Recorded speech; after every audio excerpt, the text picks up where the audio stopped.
నమస్కారం. వార్తా విశ్లేషణ కార్యక్రమం లైవ్ షోకి స్వాగతం. ముందుగా ఈరోజు విశ్లేషణ. సాక్షి ఆంధ్రప్రదేశ్. నేడు అయోధ్యలో బాలరాముని విగ్రహ ప్రాణ ప్రతిష్ఠ అంగరంగ వైభవంగా జరుగుతోంది. అప్పులపై రామోజీ అబద్ధాల డప్పు అంటూ స్టోరీ ఇచ్చారు.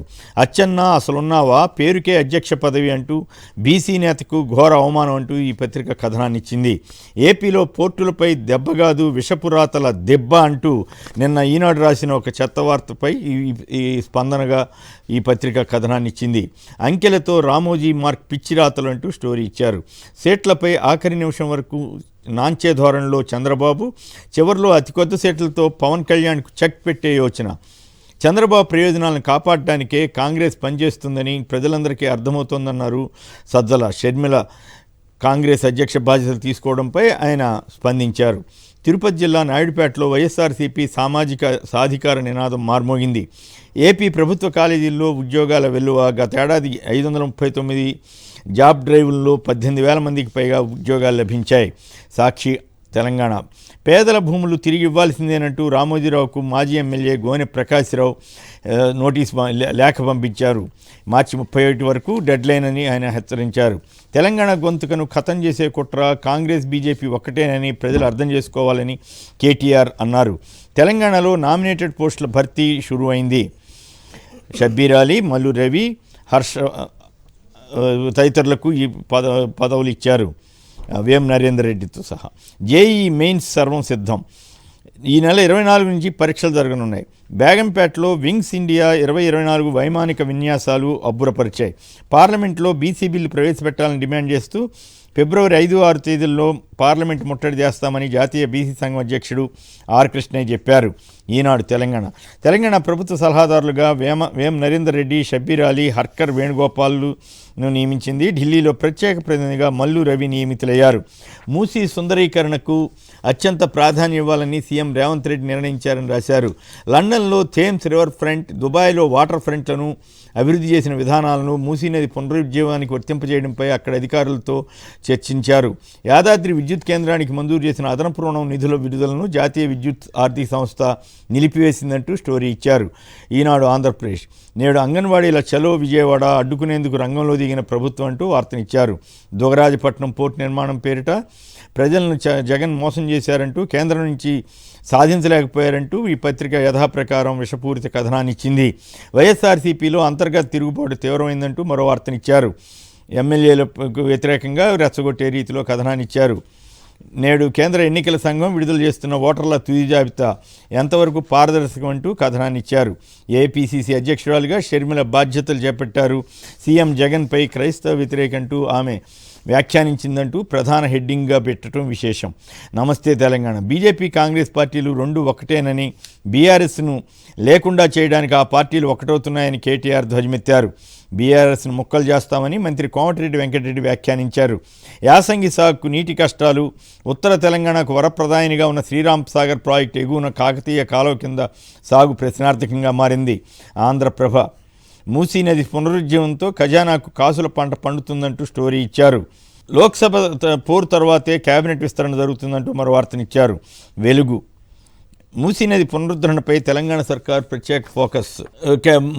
కేటీఆర్ మళ్ళీ అధికారంలోకి వస్తామన్న ధీమానం వ్యక్తం చేశారు. మల్కాజ్గిరి లోక్సభ సన్నాహ సమావేశంలో ఆయన మాట్లాడారు. కేటీఆర్ పిచ్చి కూతలు మానుకోవాలని మంత్రి కోమటిరెడ్డి హెచ్చరించారు. వార్త. తెలుగు రాష్ట్రాల్లో నకిలీ నాసిరకం మందులు భారీ ఎత్తున సరఫరా అవుతున్నట్లు ఓ స్టోరీ ఇచ్చారు. డిజైన్ లోపం వల్ల మేడిగడ్డ విరిగిపోయిందంటూ విజిలెన్స్ విచారణలో వెల్లడైంది.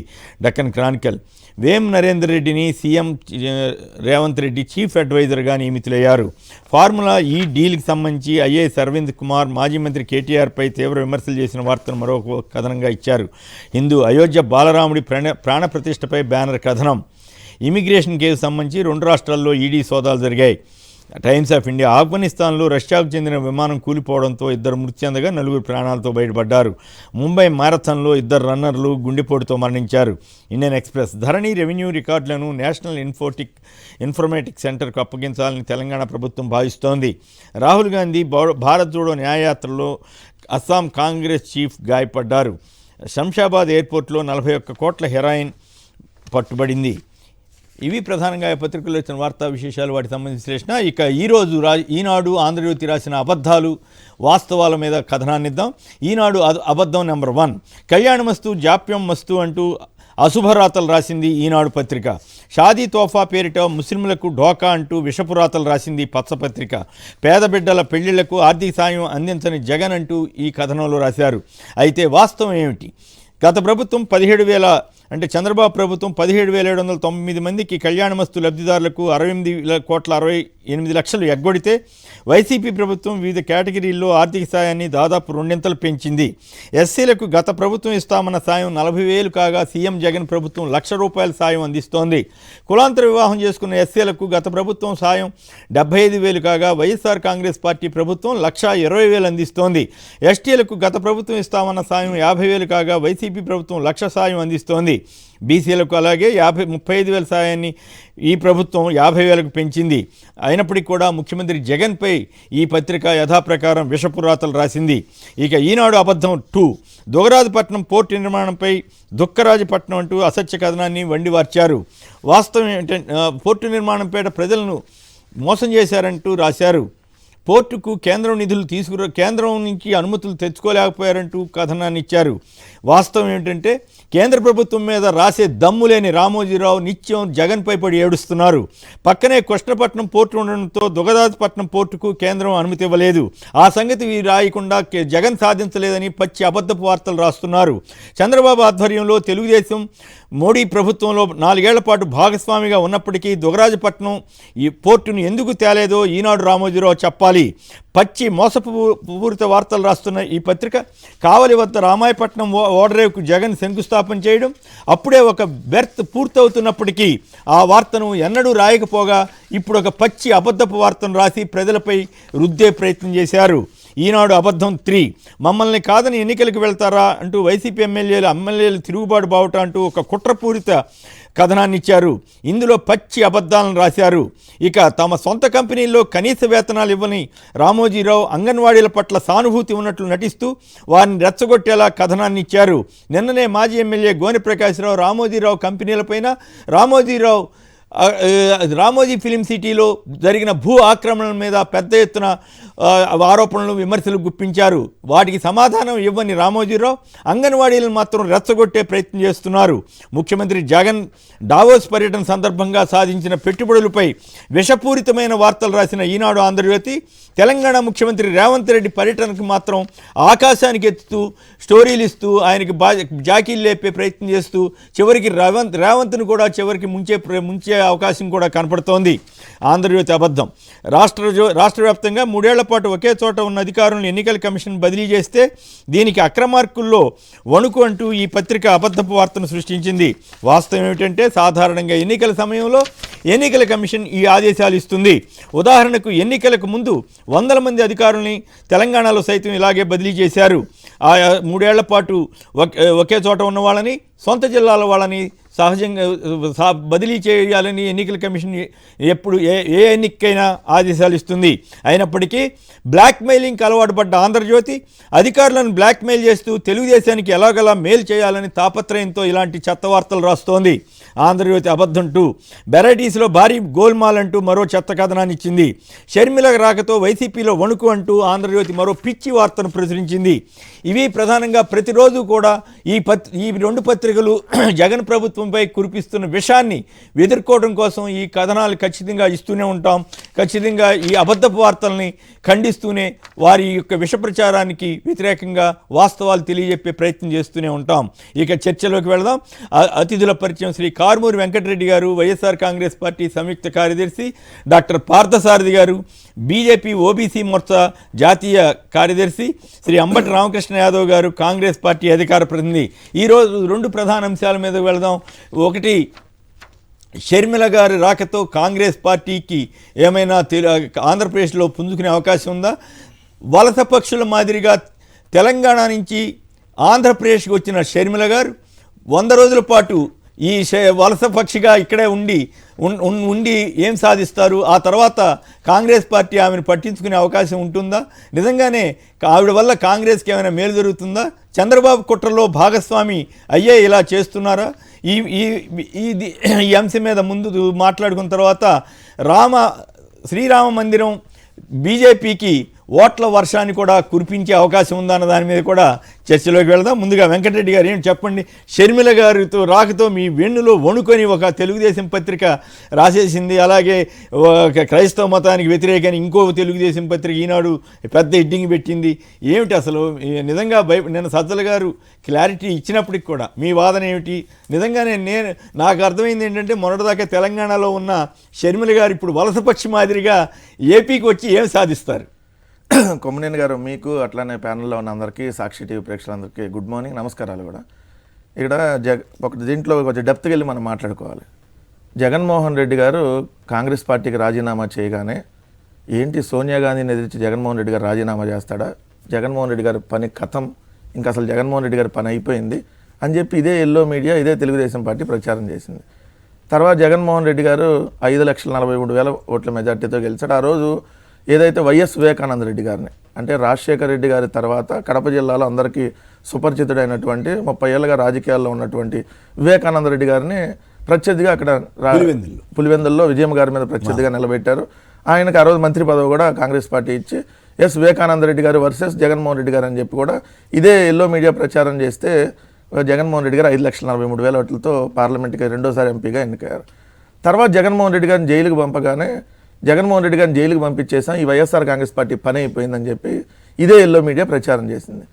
తర్వాత జగన్మోహన్ రెడ్డి గారు 16 నెలల పాటు జైల్లో ఉంటే అసలు ఈ పార్టీని ఎవరు నడుపుతారో, ఈ పార్టీకి ఎంత సీన్ లేదు, అయిపోయింది ఈ పార్టీ పని అన్నారు. తర్వాత జగన్మోహన్ రెడ్డి గారు ఏదైతే 2014 అసెంబ్లీ ఎన్నికల్లో పోటీ చేశాడో, అమ్మో 3 సార్లు ముఖ్యమంత్రిగా చేసిన మోడీ గారు అవతల ప్రధానమంత్రి అవ్వబోతా ఉన్నాడు, యువతల సినిమా హీరో పవన్ కళ్యాణ్ తీసుకొని వచ్చాను, జగన్మోహన్ రెడ్డి గారి పని అయిపోయిందంటే ఆయన కేవలం 1.5% ఓటింగ్తో ప్రతిపక్షానికి 67 సీట్లతో ప్రతిపక్షంలోకి వచ్చారు. సరే, బలమైన ప్రతిపక్షంగా ఉన్నాడు కదా, ఈ జగన్మోహన్ రెడ్డి గారిని ఎట్లా అయినా మళ్ళీ పడగొట్టాలని చెప్పి ఒకసారి 5గురిని, ఒకసారి 3గురిని, అట్లా 23 మంది ఎమ్మెల్యేలను తీసుకొని 4గురికి మంత్రి పదవులు ఇచ్చి జగన్మోహన్ రెడ్డి గారి దగ్గర ఎమ్మెల్యేలు అందరూ వెళ్ళిపోయారు. జగన్మోహన్ రెడ్డి గారి పని కథం, అసలు ఈ పార్టీ ఉండదని చెప్పి ప్రచారం చేశారు. ఏమైంది? జగన్మోహన్ రెడ్డి గారు పాదయాత్ర చేస్తుంటే కనీసం ఈ ప్రధాన మీడియాగా పేరు పొందినటువంటి వాళ్ళు, ఈ ప్రధాన పత్రికలుగా పేరు పొందిన వాళ్ళు జగన్మోహన్ రెడ్డి గారు 1000 కిలోమీటర్ల దాకా పాదయాత్ర చేసి నెల్లూరు దాకా వచ్చిందాక అసలు ఒక్క కవరేజ్ కూడా లేదు, ఒక్కరోజు కూడా లైవ్ ఇచ్చినటువంటి దాఖలాలు లేవు. కానీ పబ్లిక్లో వస్తున్నటువంటి రెస్పాన్స్తో తప్పక వాళ్ళ టీఆర్పీ రేటింగ్ పడిపోతుంది కాబట్టి తర్వాత లైవ్ అవ్వాల్సిన పరిస్థితికి వెళ్ళిపోయారు. తర్వాత ఏమన్నా జగన్మోహన్ రెడ్డి గారు 150 సీట్లు అధికారంలో వచ్చినా కూడా జగన్మోహన్ రెడ్డి గారి పని అయిపోయిందని రాశారు. ఏది ఇన్నాళ్ళు రాసుకుంటా వస్తే అదే రాసుకుంటా వస్తే ఏం చెప్పారు? జగన్మోహన్ రెడ్డి గారికి 151 మంది ఎమ్మెల్యేలు ఉన్నారు, దాంట్లో ఉత్తరాంధ్ర మంత్రి దగ్గర కొంతమంది, రాయలసీమ మంత్రి దగ్గర లేదంటే ఒక ఎంపీ దగ్గర 20 మంది, 25 మంది, 30 మంది ఉన్నారు, వెళ్ళిపోతున్నారు, రాష్ట్రపతి పాలన పెట్టేస్తున్నారు, ఆర్టికల్ 360, అసలు ఈ ప్రభుత్వం రేపు పడిపోతుంది, ఎల్లుండి పడిపోతుంది, అసలు నెక్స్ట్ మంత్ జీతాలు ఇచ్చే పరిస్థితి ఉండదు, మొత్తం ఈ ప్రభుత్వం కూలిపోతుందని రాశారు. ఎక్కడ కూలిపోయింది? ఆల్రెడీ 3 నెలల్లో ఎన్నికలు రాబోతామని, మళ్ళీ మేము గెలవబోతా ఉంటే ఇలాంటి కథనాలు రాసినాక తెలంగాణలో షర్మిల గారు పార్టీ పెట్టంగానే తెలంగాణలో షర్మిల గారు పార్టీ పెట్టారు, జగన్మోహన్ రెడ్డి గారి పని అయిపోయిందన్న. తెలంగాణలో పార్టీ పెట్టడానికి జగన్మోహన్ రెడ్డి గారి పని అయిపోయిందని రాస్తే ఇవన్నీ నవ్వుకుంటా మనం కూడా విశ్లేషణ చేసాం. ఇప్పుడేంది? ఆమె అక్కడ పార్టీని విలీనం చేసేసి ఆంధ్రప్రదేశ్లో అసలు ఉందో లేదో తెలియనటువంటి కాంగ్రెస్ పార్టీకి, కనీసం ఒక సర్పంచ్ కూడా లేనటువంటి కాంగ్రెస్ పార్టీకి ఆమె అధ్యక్షురాలు అయితే జగన్మోహన్ రెడ్డి గారి పని అయిపోయిందని రాస్తున్నారు. అసలు ఏం చెప్పాలి? ఇంకా కూడా దారుణంగా రాస్తారు సార్ వాళ్ళు. అసలు ఈ 2 నెలలు మనం నవ్వుకోవాలి వాళ్ళు రాసేటటువంటి రాతలతో. ఏంటి ఈ 2 నెలల్లో నాకేమనిపించిందంటే, ఆవిడ తెలంగాణలో పుట్టాను, పెరిగాను, ఇక్కడే రాజకీయం చేస్తాను, ఇక్కడే ఉంటాను అన్నారు కదా, సరే చేయలేకపోయారు, వైఫల్యం చెందారు. ఇప్పుడు సడన్గా ఏపీకి వచ్చి వలస వచ్చినట్టే కదా, తెలంగాణ నుంచి వలస వచ్చి ఈ 100 రోజుల కోసం ఇదంతా ఒక ప్లాన్గా వలస పక్షిని తీసుకొచ్చారా అన్న ప్రశ్నకి మీరేం? ఇప్పుడు దానికి ఇదిగోండి సార్, ఇది నేను చూపిస్తాను. ఇది మే 21, 2023, అంటే 7 నెలల క్రితం ఆంధ్రజ్యోతి రాధాకృష్ణ జగనన్నపైకి షర్మిల వారం కాంగ్రెస్ పార్టీ అధ్యక్ష పదవి తీసుకోబోతుందని చెప్పి 7 నెలల క్రితం రాశాడు.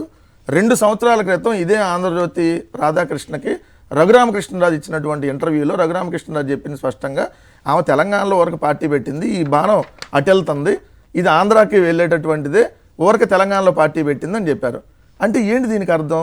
రాజశేఖర రెడ్డి గారు స్పష్టంగా ఒక ముఖ్యమంత్రి హోదాలో, కాంగ్రెస్ పార్టీ ముఖ్యమంత్రి హోదాలో, నాకు ఆ 2 పత్రికలు వ్యతిరేకం, మా కాంగ్రెస్ పార్టీకి ఆ 2 పత్రికలు వ్యతిరేకం, మా ప్రభుత్వానికి ఆ 2 పత్రికలు వ్యతిరేకం అని చెప్పినటువంటి ఆ పత్రికాధిపతి నేత ఫస్ట్ షర్మిల గారు పార్టీ పెడుతున్నాడని రాశారు.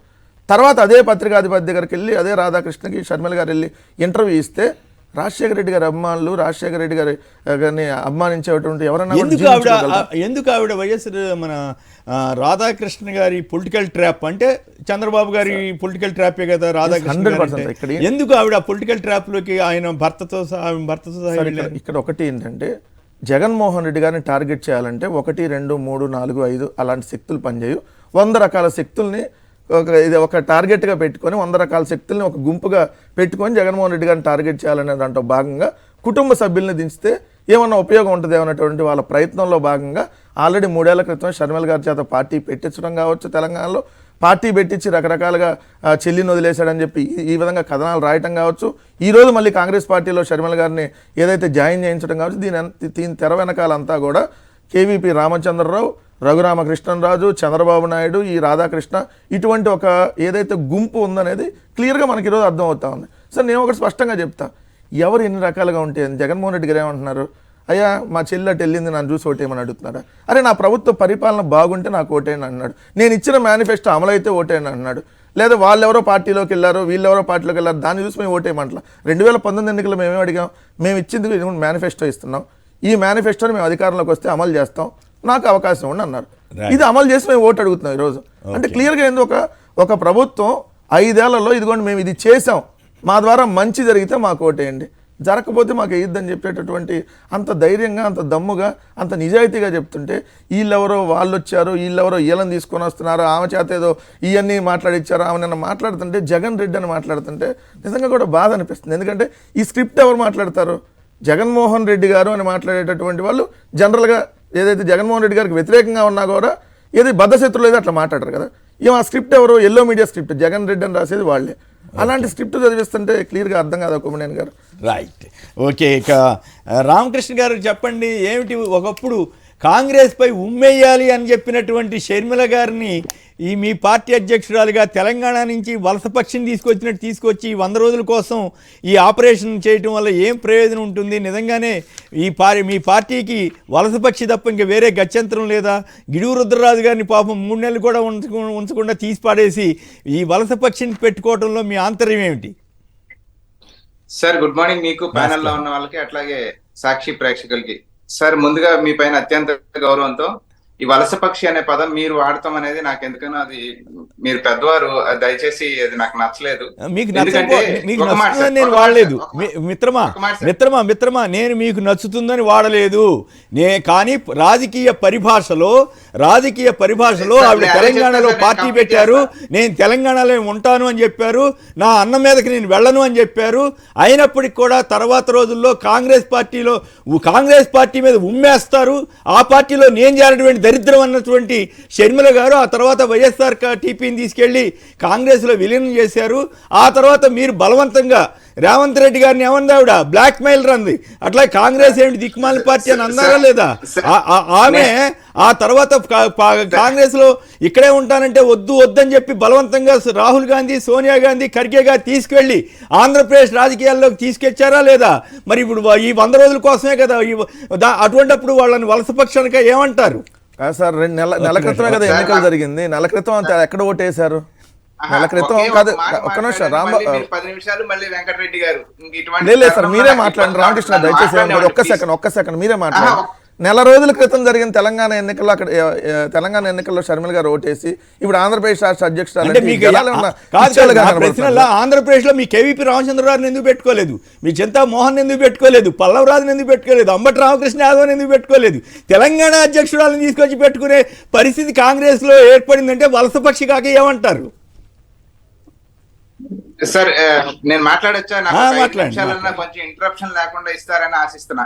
అభ్యంతరకర పదాలు వాడొద్దు దయచేసి. సార్ నేను అట్లాంటి ఎప్పుడు మాట్లాడలేదు కూడా. ఓకే సార్, ఇప్పుడు సరే మీ పరిభాషలో మాకు అపోజిషన్ పార్టీగా ఉన్నారు కాబట్టి మీ పరిభాషలో మీరు అదే మేము సంబోధించుకుంటాము అని మాట్లాడితే దానికి నేను చేయగలిగింది ఏమీ లేదు. కానీ ఇప్పుడు నేను చెప్పదలుచుకుంది ఏంటంటే, ఈ రాజశేఖర్ రెడ్డి బిడ్డ దాన్ని ముందుగా గుర్తిస్తున్నాం. సార్ రాజశేఖర్ రెడ్డి బిడ్డ అన్నప్పుడు రాజశేఖర్ రెడ్డి గారు ఉమ్మడి ఆంధ్రప్రదేశ్ కి ముఖ్యమంత్రిగా చేశారు. రాజశేఖర్ రెడ్డి గారికి ఉన్న క్లెయిమ్ ఆంధ్రప్రదేశ్ రాష్ట్రంలో శ్రీకాకుళం నుంచి హిందూపూర్ వరకు, ఇచ్చాపురం టు హిందూపూర్, లేకపోతే అటు ఆదిలాబాద్ టు ఇటు మనకి మహబూబ్ నగర్ వరకు ఎక్కడ చూసుకున్నా రాజశేఖర్ రెడ్డి గారికి అనేది ఒక ప్రత్యేకమైన ఇమేజ్ ఉంది. సో దీంతో రాజన్న బిడ్డగా ఆమె ఇక్కడుంటారా అక్కడుంటారా ఎక్కడుంటారా అనేది భారత రాజ్యాంగం ఎక్కడ కూడా ఇక్కడే ఉండాలి, ఈ ప్రాంతంలోనే రాజకీయం చెయ్యాలి, ఇటు నుంచి ఇటు దాటి రాకూడదు. సరే వైఎస్ఆర్సీపీకి ఇష్టం లేకపోతే వైఎస్ఆర్సీపీ ఆమె రామకృష్ణ గారు మీ దగ్గర వాదన లేక ఇట్లా మాట్లాడుతున్నారు. ఇవేమి నేను అనలేదు, నేను ఒక్క మాట అనలేదు. షర్మిల గారు ఏం చెప్పారో అవే చెప్పా. నేనేమి ఏదో పార్టీ తరపున చెప్పాలి. ఆవిడ కాంగ్రెస్ మీద ఉండేయాలని అన్నారా లేదా? ఆ వీడియో చూపించమంటారా లేదా? కాదు, నేను అడిగిన దానికి స్ట్రైట్ గా, నేను అడిగిన దానికి సూటి ప్రశ్న, నేను అడిగిన దానికి సూటి ప్రశ్న. మీ కేవీపీ రామచంద్రరావు కంటే కూడా కేవీపీ రామచంద్రరావు ఎందుకు బాధ్యత తీసుకోవట్లేదు? సార్ కొమ్మినేని గారు ఇది కరెక్ట్ కాదు. మధ్యప్రదేశ్ లో పుట్టిన అటల్ బిహారీ వాజ్పేయి ఉత్తరప్రదేశ్ నుంచి కంటెస్ట్ చేసి ప్రధానమంత్రి అయ్యారు. మధ్యప్రదేశ్ లో పుట్టిన శరద్ యాదవ్ బీహార్కి వెళ్ళి అక్కడ ఎంపీగా కంటెస్ట్ చేసి కేంద్ర మంత్రి అయ్యారు. సో ఈ దేశంలో ఎవరు ఎక్కడి నుంచి ఎక్కడికన్నా వెళ్ళే రాజకీయ స్వేచ్ఛని ఈ దేశ రాజ్యాంగం ప్రొవైడ్ చేస్తా ఉంది. Point number 1. పాయింట్ నెంబర్ 2, ఒక నిమిషం సార్, ఇవాళ మీరు క్లిప్పింగ్స్ వేస్తానంటున్నారు, చాలా సంతోషం. బొత్స సత్యనారాయణ గారు మాట్లాడింది, ధర్మాన్ ప్రసాద్ రావు మాట్లాడింది, లేకపోతే నిన్నటి వరకు అయ్యేది పార్టీలో ఉన్నప్పుడు, కాంగ్రెస్ పార్టీలో ఉన్నప్పుడు ఆనం రామనారాయణ రెడ్డి మాట్లాడింది, ఆ తర్వాత పార్టీలో ఎందుకు చేర్చుకున్నది కూడా ఆ క్లిప్పింగ్స్ కూడా వేయండి. వైఎస్ఆర్సీపీ ఎందుకు వాళ్ళ మీద, వైఎస్ఆర్సీపీ మీద కాంగ్రెస్ సరుకు లేదని సంగతి అర్థమైంది. ఇప్పుడు ఇంతకీ షర్మిల గారి ఎఫెక్ట్ ఎట్లా ఉంటుందో చెప్పండి. ఇంతకీ షర్మిల గారి ఎఫెక్ట్ ఎట్లా ఉంటుందో చెప్పండి. ఎంపీగా ఆవిడ పోటీ చేస్తే అభ్యంతరం లేదు, తెలంగాణలో ఉన్నా ఎక్కడున్నా. వాజ్పేయి గారు మధ్యప్రదేశ్ లో ఉండి ఉత్తరప్రదేశ్ బీజేపీ అధ్యక్షుడు అవ్వలేదు. మీరు మాకు కథలు చెబితే ఎట్లా? మధ్యప్రదేశ్ లో ఉండి ఆవిడ షర్మిల గారిని తీసుకొచ్చి అక్కడ ఏపీలో పోటీ చేయించుకోండి, అభ్యంతరం లేదు. నేను అడిగింది ఈ 100 రోజుల కోసం వలస తీసుకొచ్చి ఆవిడ్ని పిసిసి అధ్యక్షుడిగా చేయటం వల్ల మీకు కలిసి వచ్చేది ఏమిటో చెప్పండి కనీసం ఇప్పుడు. అదే నేను చెప్తున్నా, భారత రాజ్యాంగం ఇచ్చిన హక్కును ఉపయోగించుకొని భారత రాజ్యాంగం ఎక్కడికి అవకాశం ఇస్తే అక్కడికి వెళ్ళే అధికారం భారత పౌరుడిగా ప్రతి ఒక్కరికి ఉంది అని మనం గుర్తించాలి. Point number 1. తర్వాత ఈ 100 రోజుల కోసం ఆమె వచ్చింది అనేది మీ యొక్క ఊహ, లేకపోతే మీ యొక్క ఆలోచన, లేకపోతే ఈ 100 రోజుల తర్వాత ఆమె వెళ్ళిపోవాలని మీరు కోరుకుంటున్నారు. నేనేం కోరుకోవట్లేదు. ఆవిడ ఎక్కడి నాకేం పోయేదే ఉంది. నేనేం రాజకీయాల్లో లేను, నేనేం రాజకీయవేత్తను కాదు కదా. ప్లీజ్ కొమ్మినేని గారు నన్ను అసలు మాట్లాడాలి ప్లీజ్, నేను విషయం చెబుతున్నా అంతే ప్లీజ్.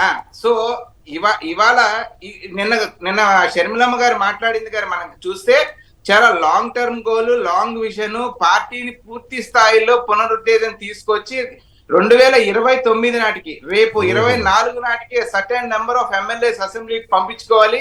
29 నాటికి కాంగ్రెస్ ఎమ్మెల్యే కాంగ్రెస్ ముఖ్యమంత్రి ఆంధ్రప్రదేశ్ లో ఉండాలి అనేది ఆవిడ గోల్ గా, కాంగ్రెస్ పార్టీ లక్ష్యంగా, రాహుల్ గాంధీ గారి ఆశయంగా, తదనుగుణంగా ఆ దిశగా నేను పనిచేస్తాను అని ఆవిడ చాలా స్పష్టంగా చెప్పడం జరిగింది. ఇవాళ మన చర్చ జరగాల్సింది దేనిపైన జరగాలంటే, నిన్న ఆవిడ లేవనెత్తిన ప్రశ్నల పైన చర్చ జరగాలి. ఈ ఆంధ్రప్రదేశ్ రాష్ట్రానికి ఈ ప్రత్యేక హోదా ఎందుకు తేలేకపోయాం, పోలవరం ఎందుకు కంప్లీట్ చేయలేకపోయాం, లేకపోతే వెనకబడిన జిల్లాలో ప్యాకేజీ ఎందుకు తీసుకురాలేకపోయాం, దేశంలో మణిపూర్ లో లాంటి చోట్ల అల్లర్లు జరిగి ఒక వర్గాన్ని టార్గెట్ చేసి చంపేస్తామంటే దాని గురించి ఎందుకు ప్రాంతీయ పార్టీలు మాట్లాడట్లేదు. అయిన దానికి కాని దానికి మన పార్లమెంటరీ పార్టీ లీడర్ గా ఉన్న విజయసాయి రెడ్డి గారు జవహర్ లాల్ నెహ్రూని విమర్శిస్తాడు, ప్రైవేట్ టూర్ లో వెళ్ళిన రాహుల్ గాంధీ గారి గురించి విమర్శిస్తారు పార్లమెంట్ లో. సో అటువంటి విషయాలు అన్నిట్లో అయిన దానికి కాని దానికి తలదూర్చి మాట్లాడే పార్లమెంటరీ పార్టీ నాయకులు పార్లమెంట్ జరుగుతున్నప్పుడు ఒక రాష్ట్రం, దేశంలో ఒక రాష్ట్రం, అంతర్భాగమైన రాష్ట్రంలో హింస జరుగుతూ ఉంటే ఎందుకు నోరు మెదపలేకపోతా ఉంది? మాట్లాడాడు.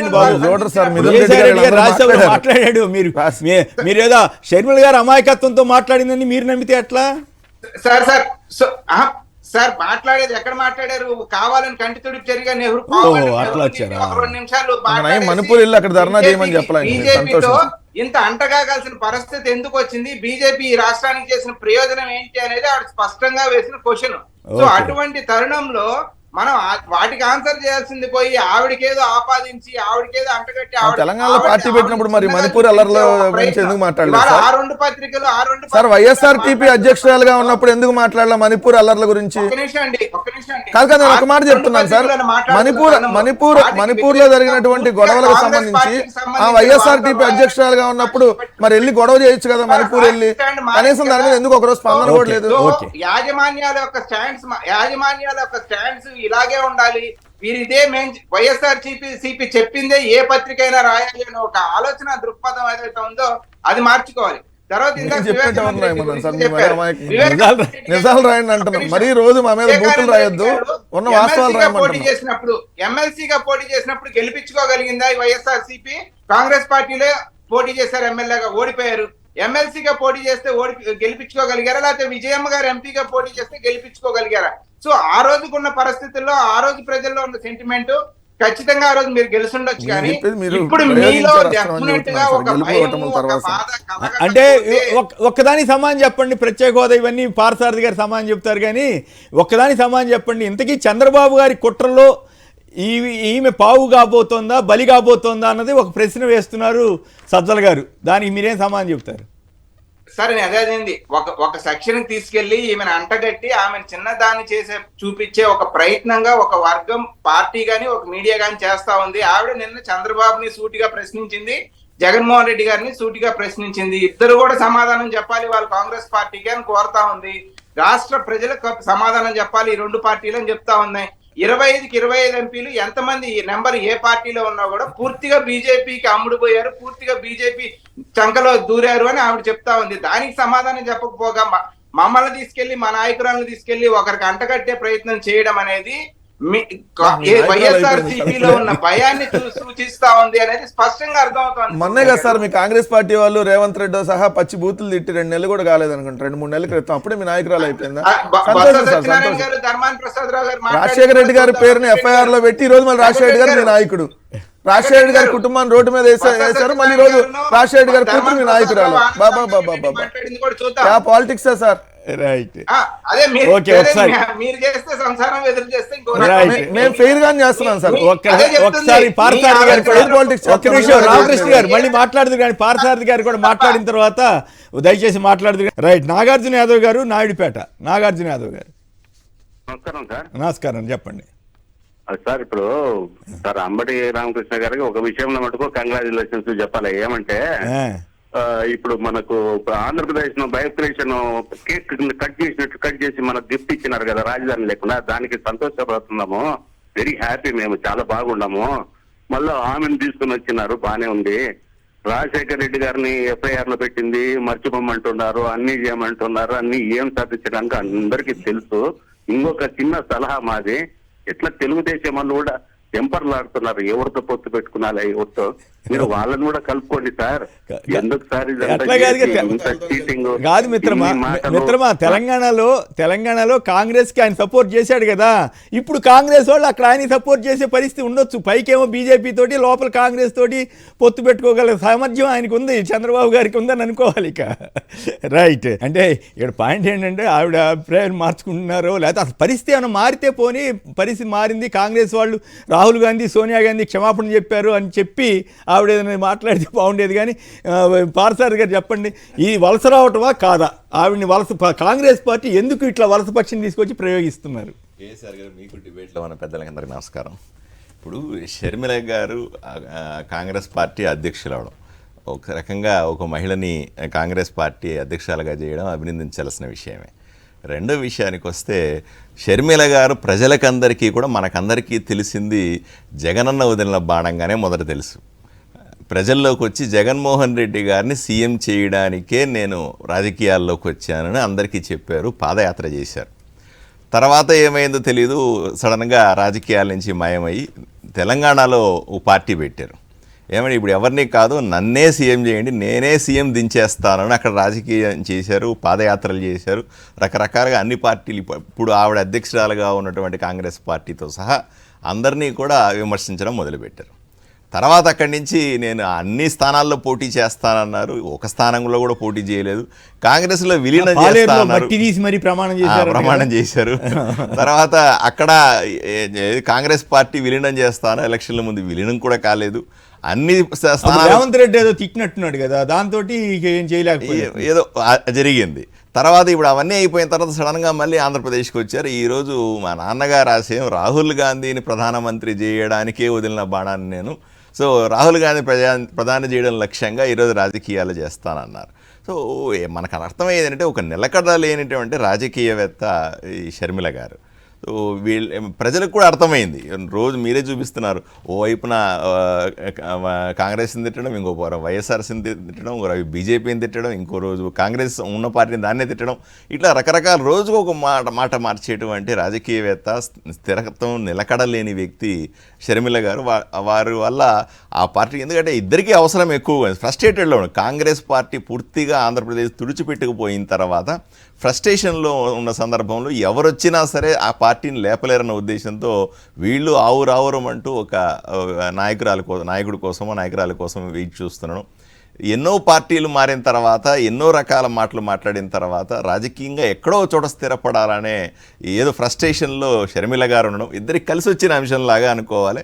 ఇద్దరు కలిశారు, సంతోషం. ఇప్పుడు నా ప్రశ్న, తెలంగాణ నుంచి ఒక నాయకురాలను తీసుకొచ్చి వాళ్ళు ఏపీ చీఫ్గా పెట్టుకున్నారంటే ఆంధ్రప్రదేశ్లో కేవీపీతో సహా ఎవరు పనికొచ్చే నాయకులు లేరని అర్థమా? వలస పక్షి అని నేను చేసిన వ్యాఖ్యతో మీరు ఏకీపిస్తారా కాదంటారా? అంటే ఆవిడ ఇక్కడే ఉండి ఇక్కడే రాజకీయం చేస్తే నాకేం అభ్యంతరం లేదు. ఆవిడే చెప్పింది కదా, నేను తెలంగాణ బిడ్డని అని చెప్పిన తర్వాత ఆంధ్రప్రదేశ్ కాంగ్రెస్ వాళ్ళకి ఇంతకంటే దిక్కు లేదా అన్నది నా ప్రశ్న. కాంగ్రెస్ పార్టీ వాళ్ళు చెప్పకనే చెప్పారు, ఆంధ్రప్రదేశ్లో ఉన్న నాయకులు ఎవరు కూడా కాంగ్రెస్ని జాకీలు పెట్టి లేపే పరిస్థితులు లేదు, కాబట్టి మాకు వేరే పరిస్థితులు లేక తప్పనిసరిగా షర్మిల గారు ఇన్ని రకాల పార్టీలు మారినా, ఇన్ని రకాల మాటలు మాట్లాడినా సరే ఆవిడే మాకు దిక్కని వాళ్ళు నమ్ముతున్నప్పుడు మనం చేయగలిగింది ఏముంది కదా. అది వాళ్ళ దయనీయ పరిస్థితిని నేను ఎందుకు అడుగుతున్నానంటే, వలస పక్షి అంటే ఆయన కోపం వచ్చింది, మమ్మల్ని వలస పక్షి అంటారా అని వాజ్పేయి వలస పక్షి అంటున్నారు. కానీ వాజ్పేయి గారికి ఎంపీగా ఎక్కడైనా పోటీ చేయొచ్చు, అది ఆ స్పృహ లేకుండా మనం నా మీద బురదల్లే ప్రయత్నం చేస్తాడు ఆయన. ఆవిడ ఆయన తీసుకెళ్లి యూపీలో వచ్చి బీజేపీ అధ్యక్షుడిగా చేస్తే నవ్వుకుంటారు కదా. అట్లాగే తెలంగాణ అధ్యక్షురాలుగా తెలంగాణ పార్టీ పెట్టుకున్న ఆవిడని తీసుకొచ్చి ఏపీ చీఫ్గా పెట్టుకున్నారంటే వలసపక్ష కాదా? ఈ 100 రోజుల కోసం డ్రామా ఆడటానికా కాదా అన్నది నా ప్రశ్న. ఎన్నికల సందర్భంలో, ఈ సందర్భంలో మరీ ముఖ్యంగా ఈ 3 నెలల కోసమో 100 రోజుల కోసమో సడన్గా ఇన్ని విషయాలని ముందు పెట్టుకొని ఈరోజు ఆంధ్రప్రదేశ్లో రాజకీయాల్లో నాకు పుట్టినిల్లు ఇక్కడ, మెట్టినిల్లు ఇక్కడ, రకరకాల మాటలు చెప్తూ ఇక్కడ ప్రజల ముందుకు వచ్చి మళ్ళీ కొత్త ఏ అన్న కోసమైతే పాదయాత్ర చేసిందో, ఏ అన్ననే ముఖ్యమంత్రిగా చూడాలని కళ్ళగాని ఇక్కడ రాజకీయం మొదలుపెట్టిందో అక్కడే తిరిగి వచ్చి బాణం నేరుగా మళ్ళీ జగనన్న గుచ్చుకునే ప్రయత్నం జరుగుతూ ఉంది. కానీ ఆవిడ లేవనెత్తిన అంశాలని భారతీయ జనతా పార్టీ ఎప్పటి నుంచో చెప్తా ఉంది. భారతీయ జనతా మేము ఇప్పుడు ఇంతకుముందు మా అధ్యక్షులు సోమవీర్రాజు గారు ఉన్నప్పుడు కానీ, ఇప్పుడు పురంధేశ్వరి గారు అధ్యక్షురాలు అయిన తర్వాత పదే మేము ఈ రాష్ట్ర ప్రభుత్వం గురించి చేస్తున్న విమర్శలనే ఈరోజు ఆవిడ ఇసుకకు సంబంధించిన మాఫియా కానీ, లిక్కర్ మాఫియాకి సంబంధించిన కానీ, మైనింగ్కి సంబంధించిన ఇష్యూ కానీ, అభివృద్ధి జరగలేదు అన్న అంశం కానీ, ఇంత అప్పు తీసుకున్నప్పటికీ ఇప్పటికి కూడా జీతాలు సరైన సమయం ఇవ్వలేకపోతున్నా, ఈ అంశాల పట్ల వైఎస్ఆర్సీపీ నాయకులు సమాధానం చెప్పాలి. ఏది ఏమైనప్పుడు ఇప్పుడు ఆమె వ్యక్తిగతము, ఆమె రాజకీయము, గురించి కూడా మీరు చెప్పండి. మరి నేను అది కూడా చెప్తాను. ఇప్పుడు ఆవిడ చెప్పేది ఏంటంటే, ఇప్పుడు వైఎస్ఆర్సీపీ, తెలుగుదేశం పార్టీ రెండు కూడా బీజేపీతో కలిసిపోయినాయి, మేము ఒకరే చాలా ఉత్తములు అని చెప్తా ఉన్నారు. అయ్యా, నేను ప్రజలకందరికీ చెప్పేది, ఆవిడకి కూడా చెప్పేది ఏంటంటే, భారతీయ జనతా పార్టీకి 2 పార్టీలు లేదా ఇప్పుడున్న కాంగ్రెస్ పార్టీ అంటే మాకు బద్ధ శత్రువు అనుకోండి. కాంగ్రెస్ పార్టీ లేకుండా ఈ దేశాన్ని నడపాలన్నదే మా ప్రధాన సిద్ధాంతం, మా ఆలోచన. చేస్తారా అసలు మొత్తం రాహుల్ గాంధీని ప్రైమ్ మినిస్టర్ చేస్తారని ఆవిడ చెప్తుంటే మీరే కాంగ్రెస్ ముక్త భారత్ అనే నినాదంతో భారతీయ జనతా పార్టీ అధికారంలోకి వచ్చింది.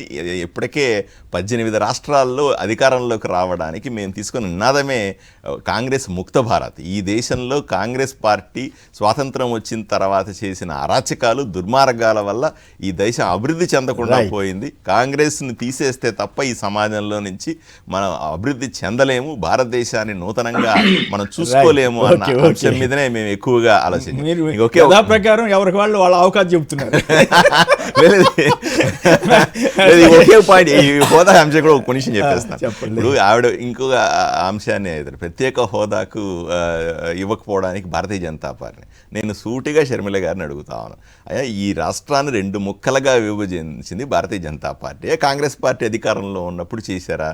అయ్యా అన్ని పార్టీలు మద్దతు ఇచ్చాయి, మేము కాదు, అన్ని పార్టీలు మద్దతు ఇచ్చాయి. ఏం వైఎస్ఆర్సీపీ మద్దతు ఇవ్వలేదు, తెలుగుదేశం పార్టీ అందరూ మద్దతు ఇచ్చారంటే అర్థం ఉంది. వాళ్ళు లెటర్ ఇచ్చారు, జగన్మోహన్ రెడ్డి గారు నిలబడి సమన్యాయం చేయండి, రెండు రాష్ట్రాలు విభజన చేసి 2 రాష్ట్రాలని అభివృద్ధి చేయండి అనుకున్నా కూడా సెకండ్ దాంట్లో వద్దు ఈ రాష్ట్రాన్ని విడగొద్దని రాసిన లెటర్ ఈయనొక్కడే రాశాడు.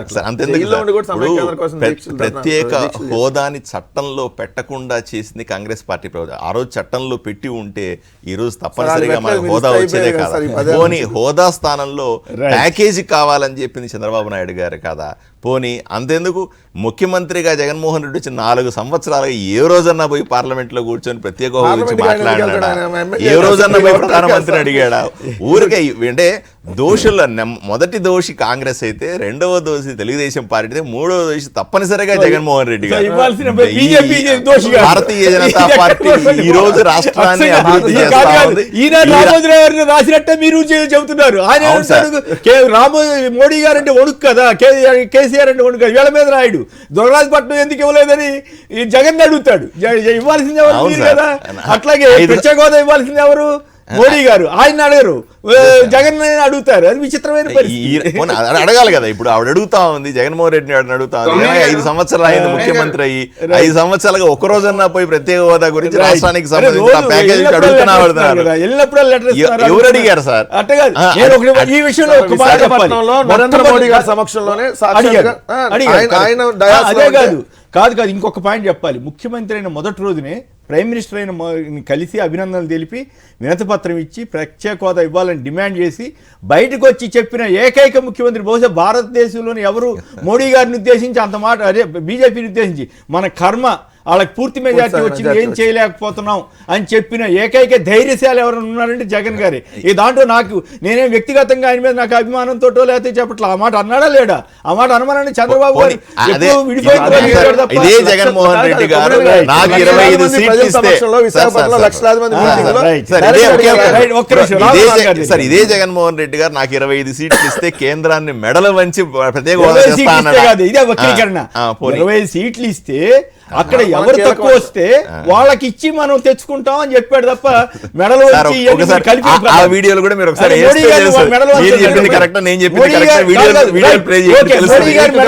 మీరు కలిసి వస్తారా? మోడీ గారి మెడలు వంచడానికి మీరు కలిసి వస్తారా? ఈ రోజు కూడా ఆంధ్రప్రదేశ్ అభివృద్ధికి భారతీయ జనతా పార్టీ కట్టుబడి ఉందనే విషయం మీకు తెలియదా? ఈ రోజు అభివృద్ధి చేస్తుంది. ఈ రోజు ఆంధ్రప్రదేశ్ లో అభివృద్ధి అంతా కూడా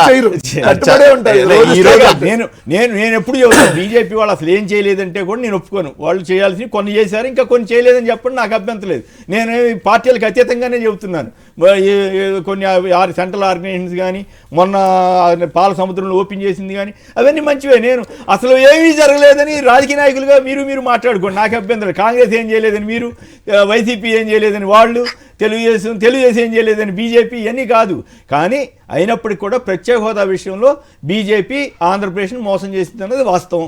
కాంగ్రెస్ పార్టీ కూడా చట్టంలో పెట్టకుండా డ్రామాలు ఆడిందన్న వాస్తవం. రెండు వాస్తవం. భాషా గారు బెంగళూరు నుంచి చెప్పండి, వలస పక్షిగా తెలంగాణ నుంచి ట్రాన్స్ఫర్ చేసుకొచ్చినటువంటి షర్మిల గారు ఏపీ రాజకీయాల్లో ఏం చేయగలుగుతారు? ఈ 100 రోజుల్లో ఆవిడ ఏమైనా సాధిస్తారా? సార్ నమస్తే కేసీఆర్ గారు, మిమ్మల్ని మళ్ళీ సాక్షిలో చూడడం చాలా సంతోషం అండి. ఓకే, మీరు చెప్పిన మాటలు ఏదైతే ఉందో అది 100% కాదు సార్, 1000% వాస్తవమే. ఎందుకంటే షర్మిల గారిని వలసపచ్చిగా ఇంకేమంటారండి? షర్మిలలో తనేమో ఏం చెప్పింది, తెలంగాణలో నేను తెలంగాణ ఆడబిడ్డని, తెలంగాణలో కోడల్ని, నేను ఇక్కడే ఉంటా, నా పార్టీ ఇక్కడే పనిచేస్తుంది, దీనికోసమే పనిచేస్తుంది, తెలంగాణ కోసమే, తెలంగాణ ప్రజల కోసమే అని చెప్పి ఇప్పుడు మళ్ళీ ఏ మొహం పెట్టుకొని మీరు ఆంధ్రప్రదేశ్కి వస్తారు? అంటే ఇప్పుడు బట్టి చూస్తే కాంగ్రెస్ వాళ్ళు ఈ 100 రోజుల డ్రామా తప్ప ఇంకో అంటే కాంగ్రెస్ తెలుగుదేశం కుట్ర పని చేస్తున్నాయనేది ఒక అభియోగం, మీరేమంటారు? ఖచ్చితంగా సార్. ఇప్పుడు మీరు ఏదైతే చెప్తున్నారో కాంగ్రెస్ కాదు, దీని వెనకాల నడిపించేవాడు ఎవడో ప్రతి ఒక్కరికి తెలుసు. ప్రజల్లో ఈ స్క్రిప్ట్ ఎవరిని తీసుకొని చదువుతున్నారనే విషయం కూడా ప్రజల్లో ప్రతి ఒక్కరికి తెలుసు సార్. ఇప్పుడు ఆమె వచ్చి ఆంధ్రప్రదేశ్ లో మేమేమో పొడి చేస్తాం, కాంగ్రెస్ లో అది చేస్తాం ఇది చేస్తాం అన్నప్పుడు గతంలో తనే మాట్లాడింది కదా, వైఎస్ఆర్ గారి పేరుని ఎవరు చేర్చారు ఎఫ్ఐఆర్ లో, ఉమ్మేయాలన్నారు కదా, కేసులన్నీ ఎవరు పెట్టారు అది ప్రతి ఒక్కరికి చిన్న పిల్లోడు కూడా తెలుసు సార్ ఆంధ్రప్రదేశ్ లో. ఇప్పుడు ఏ మొహం పెట్టుకుని వచ్చి రైట్ ఓకే. వేణుగోపాల్ గారు వెస్ట్ గోదావరి నుంచి. వేణుగోపాల్ గారు గుడ్ మార్నింగ్. కొమ్మినేని శ్రీనివాసరావు గారు. మీ కొల్లేరులో వలస పక్షులకు అలవాటే కదా, మీకు బాగా తెలుసు కదా.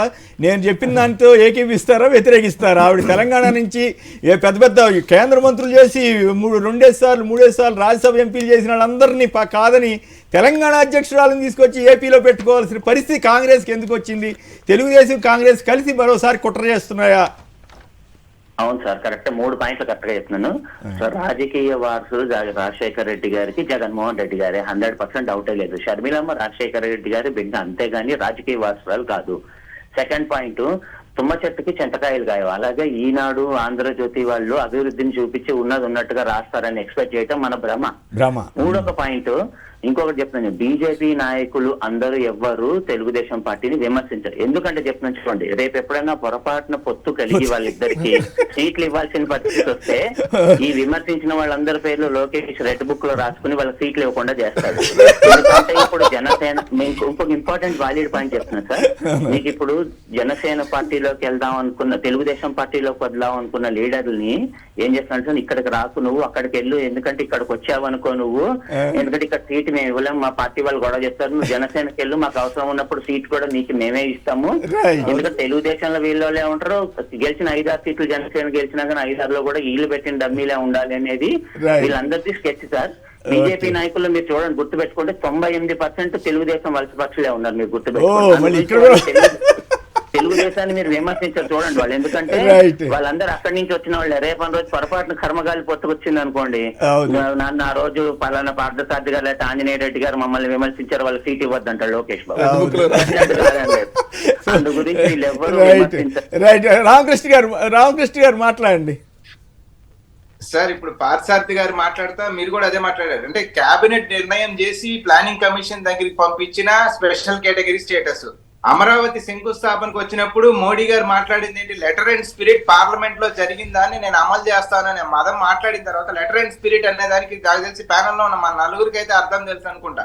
దానికి ఇంకా సాకులు వెతికి దానికి ఇది కాంగ్రెస్ పార్టీ చీల్చింది, కాంగ్రెస్ పార్టీ చేసింది అంటే, కాంగ్రెస్ పార్టీ చిన్నమ్మని గుర్తు తెచ్చుకోమని ఒకసారి సుష్మా స్వరాజ్ గారు చెప్పిన మాట ఇవాళ తప్పుకునే అంటే ఇంత తప్పుకొని ఇంత పిరికితనం ఎందుకండి? ఎస్, డెఫినెట్ గా ఆ రోజు మద్దతు ఇచ్చాం, అందరం కలిసే విభజించాం, ఆ రాష్ట్రానికి నష్టం జరుగుతా ఉంది, ఆ నష్టాన్ని పూడ్చడానికి చట్టం తెచ్చాం, లెటర్ అండ్ స్పిరిట్ మోడీ గారు అమలు చేస్తానన్నారు. ఇవాళ మోడీ గారు అమలు చేయలేక చేతకాంతనాన్ని అందరి మీద రుద్దే ఒక దుర్మార్గ ప్రయత్నాలు చేస్తా ఉంటే, కేబినెట్ నిర్ణయాన్ని చేసి పంపించిన తర్వాత దాన్ని సాధించుకోలేక ఈ 9.5 సంవత్సరాలుగా ప్రాంతీయ పార్టీలు భారతీయ జనతా పార్టీకి భజన చేస్తా ఉంటే, విషయాన్ని తెలిసిన మనం కూడా ప్రజల్ని మిస్లీడ్ చేయడం అనేది ఎంతవరకు అట్లా కాదు. చరిత్రని వక్రీకరించకూడదు రామకృష్ణ గారు. ఆ రోజు పార్లమెంట్లో నిజానికి మొత్తం గందరగోళం జరుగుతున్నప్పుడు బిల్లులు ఆమోదించకూడదు. ఆ స్పీకర్ గారు నేనే సాధించాను, నా వల్లే వచ్చిందని తెలంగాణలో క్లెయిమ్ చేసుకున్నారా లేదా ఆనాడు మీరా కుమార్ గారు, కాంగ్రెస్ నేత. అది దాని మీద ఉండవల్లి అరుణ్ కుమార్ గారు కోర్టుకు వెళితే ఇంతవరకు సుప్రీంకోర్టు వారు ఆ కేసు ఎందుకు అవ్వట్లేదు, ఈ కేసు ఎందుకు అవ్వట్లేదు అని చెప్పే సుప్రీంకోర్టు వారు అసలు ఈ కేసు టేకప్పే చేయకుండా అట్లాగే పెండింగ్లో పెట్టారు. అది వేరే విషయం. ఆ రోజు కనుక ప్రత్యేక హోదా విషయం మీద రాజ్యసభలో అరుణ్ జైట్లీ, వెంకయ్యనాయుడు గారు లాంటి వాళ్ళు అడిగినప్పుడు చట్టంలో చేర్చమన్నప్పుడు కాంగ్రెస్ పార్టీ కనుక మళ్ళీ అప్పుడే చట్టంలో చేర్చి లోక్సభకు కూడా తీసుకువెళ్ళి ఉంటే అప్పుడు మీకే వచ్చేది కదా క్రెడిట్. అప్పుడు ఎక్కడ తెలంగాణ విభజన ఆగిపోతుందో, మాకు రావాల్సిన సీట్లు ఎక్కడ రాకుండా పోతాయో అనే దిక్కుమాలను ఆలోచించే కదా మీరు ప్రత్యేక హోదాని అట్లా డ్రామా నడిపించేశారు. పార్లమెంట్ తలుపులు మూసేసారు. భారతదేశ చరిత్రలో వచ్చేకటి పార్లమెంట్ తలుపులు మూసేసి రాష్ట్రాన్ని విడగొడతారా సార్ ఎవడన్నా? చట్టం చేసి పంపించింది లేదు. పాయింట్ నెంబర్ 1, కేబినెట్ లో నిర్ణయం చేసి ప్లానింగ్ కమిషన్ దగ్గరికి పంపించి దీన్ని అమలు చేయమని చెప్పిన తర్వాత నేను మోడీ గారు లెటర్ అండ్ స్పిరిట్ అన్న తర్వాత ఆ మోడీ గారిని ప్రశ్నించడం బాగా- మోడీ గారిని కూడా ప్రశ్నిస్తున్నాం. మోడీ గారు తప్పు నేను ఇందాక అడిగాను కదా, మోడీ గారి మెడల్ వంచడానికి రండి పార్థసారథి గారు అని కూడా అన్నాను నేను. నాకేం మొహటం లేదు ఆ విషయంలో. మనం అక్కడికి వెళ్ళి మాట్లాడుతున్నాం తప్ప ఇవాళ సాధించుకురావడం కోసం మనం చేస్తున్న ప్రయత్నం ఏంటి అనే దానికి ఆన్సర్ లో విఫలం చెందుతాం. ఏది సోనియా గాంధీ గారు ఎన్నిసార్లు కాదు సోనియా గాంధీ గారు, రాహుల్ గాంధీ గారు ఎన్నిసార్లు పార్లమెంట్ లో మోడీ గారిని నిలదీశారు చెప్పండి? ఎన్నిసార్లు నిలదీశారు? వెళ్ళి వాటేసుకున్నాడు కదా మోడీ గారిని, రాహుల్ గాంధీ వాటేసుకున్నాడు కదా. వాటేసుకున్నప్పుడు అయ్యా ఏపీకి కూడా ప్రత్యేక హోదా అడిగాడు పార్లమెంట్ లో ప్రత్యేక హోదా చెప్పండి సోనియా గారు.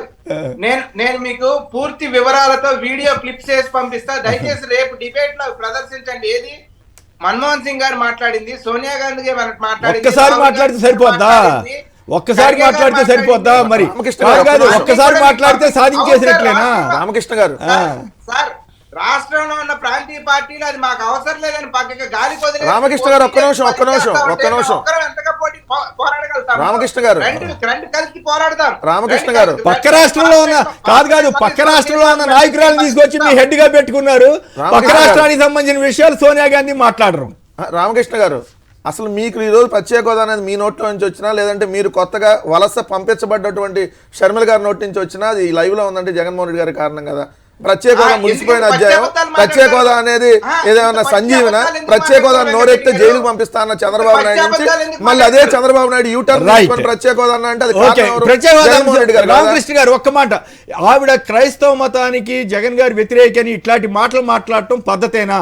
ఆవిడ అట్లాంటి వ్యాఖ్యలు చేయడం ద్వారా చంద్రబాబుకి మేలు చేయదలిచారా, లేకపోతే ఎవరికి మేలు చేయదలిచారు? ఇదంతా తెలంగాణలో కాంగ్రెస్ కి ఏ రకంగా అయితే చంద్రబాబు గారు మద్దతు ఇచ్చారో, రేపు కాంగ్రెస్ పార్టీ అక్కడ ఇవ్వడానికి సిద్ధమవుతోంది అనడానికి ఇంతకంటే ఆధారం ఏమైనా ఉంటుందా? నిజంగా అట్లాంటి మాటలు మాట్లాడచ్చా? మీరు లౌకికవాద పార్టీ అని చెప్పుకునే కాంగ్రెస్ పార్టీతో ఒక వలస పక్షిని తీసుకొచ్చి అట్లాంటి మాటలు మాట్లాడించడం ధర్మమేనా? సార్ నన్ను ఇంటరప్ట్ చేయొద్దు దయచేసి, ఒక్క స్టేట్మెంట్ కంప్లీట్ అయ్యేదాకా. సరే, ఇవాళ కాంగ్రెస్ పార్టీ డెఫినెట్ గా సెక్యులర్ పార్టీ. అక్కడ క్రైస్తవ మతం పైన దాడి అంటే దేశంలో ఏ మతం పైన జరుగుతున్న దాడులు జరుగుతున్నా అందరం తీవ్రంగా ఖండించాలి, దానికి వారికి చేతన ఇవ్వాలి, దానికి దగ్గరగా ఉండాలి అనే దాంట్లో ఆవిడ చెప్పిన మాట. సరే, దాన్ని ఈ రాష్ట్ర ప్రభుత్వం ఖండించదలుచుకోలేదు, మోడీ ప్రభుత్వంకి అండగా ఉండాలనుకుంటా ఉంది. సరే, వారి ఇష్టం, వైఎస్ఆర్సీపీ ఇష్టం. సరే, ఇవాళ రేవంత్ రెడ్డి గారు అంటే కాంగ్రెస్ పార్టీకి తెలంగాణలో కనుక టీడీపీ మద్దతు ఇచ్చినట్టుగా మీ దగ్గర ఏదైనా స్టేట్మెంట్ లేకపోతే స్టేట్మెంట్ సార్? కాంగ్రెస్ పార్టీ మంత్రులు తెలుగుదేశం ఆఫీస్ లో కూర్చుంటే సిగ్గుపోదా సార్? మీరు జాతీయ పార్టీ అని చెప్పుకోవడానికి సిగ్గుగా ఉండాలి. తుమ్మల నాగేశ్వరరావు కాంగ్రెస్ పార్టీ మంత్రా కాదా? ఒక నిమిషం సార్, ఎట్లా వెళ్ళి తెలుగుదేశం పార్టీ ఆఫీస్ లో కూర్చుంటాడు? ఆగండి, ఒక నిమిషం ఆగండి సార్. మీరు ఓటింగ్ పర్సంటేజ్ తీయండి, ఓటింగ్ సరళి తీయండి. సిటీ మొత్తంలో కూడా ఎక్కడైతే టీడీపీకి ఓటు ఈ రోజు ఉందనుకుంటామో అక్కడ మొత్తం కూడా బీఆర్ఎస్ అద్భుతంగా గెలవడం జరిగింది. ఎందుకు గెలిచారంటే మీరు కాంగ్రెస్ వాళ్ళకి మద్దతు ఇచ్చాడు కాబట్టి. చంద్రబాబు గారు మద్దతు ఇవ్వకుండా ఉంటే మీరే గెలిచేవాళ్ళు కొన్ని సీట్లైనా. అయితే ఇక్కడ నాదొక ప్రశ్న, చిన్న ప్రశ్న. ఇప్పుడు మీరు రామ మందిరానికి రమ్మని చెప్పి మిమ్మల్ని ఆహ్వానించాడు సోనియా గాంధీ గారిని, ఖర్గే గారిని, మీరు వెళ్ళటలేదు అంటే మీరు హిందూ వ్యతిరేకులను ఒప్పుకుంటారా? సార్, రామ మందిర ఆహ్వానానికి, రామ మందిర అది ప్రారంభోత్సవానికి ఆహ్వానం పంపించారు. దానికి వెళ్ళకపోవడానికి కూడా స్పష్టమైన కారణాలు అంటే మీకు వచ్చేసరికి కారణాలు ఉంటాయి. వేరే వాళ్ళకి మాత్రం మణిపూర్ లో ఏదో జరిగింది, లేకపోతే ఇంకెక్కడో జరిగింది, దాని మీద వేరే ప్రాంతీయ పార్టీ మాట్లాడలేదు అంటే ఎట్లా కుదురుద్ది? రామకృష్ణ గారు చెప్పండి. సార్, ఇవాళ శంకరాచార్యులు, ఈ దేశంలో శంకరాచార్యులు అనేవారు భగవంతుడి తర్వాత మనం శంకరాచార్యులను చూస్తూ ఉంటాం. అటువంటి శంకరాచార్యులు చాలా స్పష్టంగా చెప్పడం జరిగింది, సగం నిర్మాణమైన మందిరము, లేకపోతే శంకరాచార్యుల ద్వారా జరగాల్సింది వ్యక్తుల ద్వారా జరుగుతా ఉంది, పూర్తి రాజకీయకరణ చేయబడింది ఈ మందిరం యొక్క ఇది అని శంకరాచార్యులు మాట్లాడుతూ ఉన్నారు. కాంగ్రెస్ పార్టీ మాట్లాడటం కాదు. సో శంకరాచార్యులు కూడా హిందూ మతానికి వ్యతిరేకమని మనం ఉపోద్ఘాతం ఇవ్వదలుచుకుంటే శంకరాచార్యులు కూడా బీజేపీ వాళ్ళు అన్నారు, బీజేపీ వాళ్ళు డైరెక్ట్ గానే అన్నారు, ఈ కాంగ్రెస్ పార్టీ ఎప్పుడు ఇంతే, ఈ దేశానికి పట్టిన ఇది. ఆ పాదాలు నేను వాడటం నాకు ఇష్టం లేదులే. హిందూ మతానికి వ్యతిరేకం, వీళ్ళు రాముడికి వ్యతిరేకం అని వాళ్ళు వ్యాఖ్యానించారు. సార్, వాళ్ళు వ్యాఖ్యానిస్తే ఇప్పుడు శంకరాచార్యులు కదా చెప్పింది. ఇప్పుడు దేశంలో భగవంతుడి తర్వాత శంకరాచార్యుని భగవంతుడిగా చూస్తాం. ఖచ్చితంగా వారి యొక్క మాటల్ని, వారి యొక్క దీన్ని తీసుకుందాం. దానికి అనుగుణంగా మనం వెళ్దాం. శంకరాచార్యుడు అంతగా శంకరాచార్యులు ఆయన చెప్పిన మాట వేదవాక్యాన్ని మీరు చెప్పండి అడిగితే శంకరాచార్యులు గారు హిందూ మతానికి ప్రతినిధి, రాముడు కాదని మీరు చెబుతారా? రాముడు కాదు అని ఎవరు చెప్పట్లా, శంకరాచార్యులు చెప్పట్లా. మీరు ఎందుకు వెళ్ళట్లేదు? మీరు ఎందుకు వెళ్ళట్లేదు? సగం నిర్మితమైన ఆలయ శిఖరం లేని ఆలయంలో ప్రతిష్ఠ జరగడం మీరు ఎక్కడైనా చూసారు? నేను 4-5 దేవాలయాలు చూసా. శిఖరం లేని ఆ దేవాలయంలో ప్రతిష్ఠ జరపడం ఏ దేవాలయంలో కూడా జరగదు. నాకున్న చిన్నపాటి నాలెడ్జ్. అటువంటి దాంట్లో తీసుకెళ్లి వాళ్ళ రాజకీయ ప్రయోజనం కోసం కాకపోతే, ముహూర్తం మాకు జనవరిలోనే కావాలి, ముహూర్తం ఈ డేట్ లో కావాలి అంటే దాంట్లో ముహూర్తం తీసి ఇచ్చిన తర్వాత దాన్ని మనం ఎంకరేజ్ చేసి కాంగ్రెస్ పార్టీకి మతం రంగు పులిమి కేవలం ఓట్లు జగన్ గారికి మతం రంగు పులితేనేమో మీరు చాలా సంతోషపడ్డారా? ఇక్కడ కాంగ్రెస్ దగ్గరికి వచ్చేసరికి గుంజుకుంటున్నారా? కొమ్మనేని గారు అక్కడ జరిగిన అన్యాయాన్ని ఖండించారా లేదా అనేది మీరు రాజ్యసభలో చూసుకోండి. రైట్, అంటే నేను చెప్పేది ఎవరికైనా ఒకటే వర్తిస్తుంది అని చెప్పడం కోసం నేను దీన్ని తీసుకొచ్చి అక్కడ కలిపాను మీకు. రైట్, మీరు ఏ రంగు పూయాలనుకుంటారా? నేనేం పూయట్లేదు. మీరు ఇందాక జగన్ గారిని ఉద్దేశించి ఆవిడ చేసిన వ్యాఖ్యని సమర్థిస్తారంటే ఎట్లా సమర్థించడానికి ప్రయత్నం చేసినప్పుడు నేను సహజంగానే అడుగుతాను, మీరు రాముడికి వ్యతిరేకమా, ఎందుకు వెళ్ళట్లేదు? బీజేపీ వాళ్ళు మిమ్మల్ని తిడుతున్నారని అడిగాను. ఇప్పుడు పార్థసారథి గారు అడుగుతారు మిమ్మల్ని, ఇప్పుడు అడగండి ఒక్క నిమిషం. రామారావు గారు మంగళగిరి, చెప్పండి, వలసపక్షి వచ్చి ఒక మతానికి సంబంధించి జగన్ గారి మీద వ్యాఖ్యలు చేయటం, బీజేపీ వారు కాంగ్రెస్ని రాముడికి వ్యతిరేకమని హిందూ మతానికి వ్యతిరేకమని అనడం, ఈ రెండింటిని మీరు ఎట్లా చూస్తారు? కేసీఆర్ గారు, మీకు అక్కడ ఉన్న వాళ్ళకి నమస్కారం అండి. నమస్కారం సార్. అంబటి రామకృష్ణ గారికి ఒక వాక్యం చెప్తున్నాను సార్. ఏదైనా పద్ధతిగా మాట్లాడండి. పద్ధతిగా మాట్లాడతాను సార్. నేను పాతవాడిని నేను sir. Very good, very good, very good. Sir, Ambati Rambabu గారు, రాంబాబు కాదు రామకృష్ణ, అంబటి రామకృష్ణ గారు, గతంలో నేను దళితుడినండి. గతంలో కాంగ్రెస్ ఓటేయటానికి హస్తం కనపడితే బ్యాలెట్ లో ఎంతో సంతోషించే వాళ్ళం రామకృష్ణ గారు. ఓకే, ఇప్పుడు మీ కాంగ్రెస్ ఆంధ్రాలో బట్ట కట్టాలంటే ఒకవేళ ఆమెను నేను విమర్శించడానికి నాకు బాధపడుతున్నానండి. ఎందుకంటే వాళ్ళు అన్నదమ్ముళ్ళు, వాళ్ళ పుస్తకం వేరు, వాళ్ళ విధానం వేరు. రాజశేఖర రెడ్డి గారి సంతానం అండి వాళ్ళు. నేను విమర్శించలేకపోతున్నా. రేపు జగన్ గారు కూడా ఆ అమ్మాయిని విమర్శించడు. కారణం ఏంటంటే జగన్ గారికి ఒక విధానమైన మంచితనం ఉన్న వ్యక్తి. బయట వాళ్ళనే ఏమన్నా కానీ, సైకో అన్నా కానీ, ఏమన్నా కానీ విమర్శించే విధానం లేదు జగన్ గారికి. కనుక రామకృష్ణ గారు, మీరు వలస ముమ్మాటికి ఆమె వలస పక్షేనండి. వలస పక్షేనా? ముమ్మాటికి వలస పక్షే. ఏదేమైనా ఇంకొక మాట కేసీఆర్ గారు, ఒకవేళ అన్న మనిద్దరం కలుద్దాం, మనిద్దరం అమ్మ కలిసి కాంగ్రెస్ పైకి లేపుదామని వీళ్ళ ముగ్గురు కంటాలు పడ్డా ఈ కాంగ్రెస్ పైకి రాదండి. గొడవలే. జగన్ గారు ఎట్లాగో అట్లా చేయట్లే కానీ. రైట్, ఖమ్మం నుంచి జగన్ గారు చెప్పండి, ఏమిటి తెలంగాణ నుంచి వలసపక్షిని ఏపీ చీఫ్ అధ్యక్షురాలుగా కాంగ్రెస్ పార్టీ పెట్టుకుందంటే కాంగ్రెస్ పార్టీ చంద్రబాబుతో కలిసి కుట్ర పన్నుతోందన్నది సజ్జల గారి ఆరోపణ. మీరేమంటారు? అట్లాగే కాంగ్రెస్ పార్టీ హిందూ వ్యతిరేకమని బీజేపీ అంటోంది, మీరేమంటారు? నమస్తే కేసీఆర్ గారు. నమస్కారం. ఈ అంబటి రామకృష్ణ గారికి టీడీపీ కాంగ్రెస్ ఎక్కడ కలిసి సాక్ష్యం కావాలంటారు కదా. ఈ తుమ్మల నాగేశ్వరరావు గారు జెండా కప్పుకోండి. అవును, కరెక్ట్. తెల్ల కప్పుకుని బంతిరాయ కూడా టీడీపీ ఆఫీస్ లో కూర్చున్నారు. ఎన్టీఆర్ ఆశయాల కోసం పనిచేస్తుంటారు. ఈ రోజు కూడా రాహుల్ గాంధీ ఆశయాల కోసం కాదా? ఆశయాల కోసం అంటలా, సోనియా గాంధీ ఆశయాల కోసం అంటలా, రేవంత్ రెడ్డి ఆశయాల కోసం అంటలా, ఎన్టీఆర్ ఆశయాల కోసం. అయినా కూడా వీళ్ళు ఏం ఫీల్ అవట్లేదా కాంగ్రెస్ వాళ్ళు? ఖమ్మం జిల్లాలో పొత్తు ఉంది సార్, అన్ని చోట్ల ఉంది టీడీపీతో కాంగ్రెస్ పొత్తు. అవును, రాష్ట్రం అంతా ఉంది. రామకృష్ణ గారికి కనపడలేదు అంతే. రైట్, పార్థసారథి గారు చెప్పండి, మీరు హిందూ వ్యతిరేకని అంటాం లేదా ఆయన మండిపడుతున్నాడు? నేను చెప్పింది కరెక్టా కాదా?